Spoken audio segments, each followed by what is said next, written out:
Предполагам, не само в студентския е било така, но заварих неработеща администрация. Отделно приличаха обвързаности, които трябваше да бъдат прекъснати.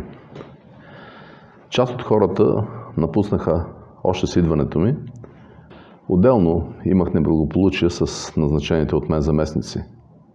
Беше трудно, но нито за момент не съм съмнявал, че ще се справя. Най-големите проблеми произтичаха от невъзможността да се наемат качествени хора при тези нива на заплащане.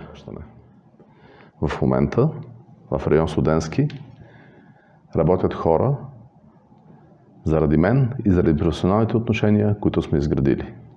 Тези неща имат значение.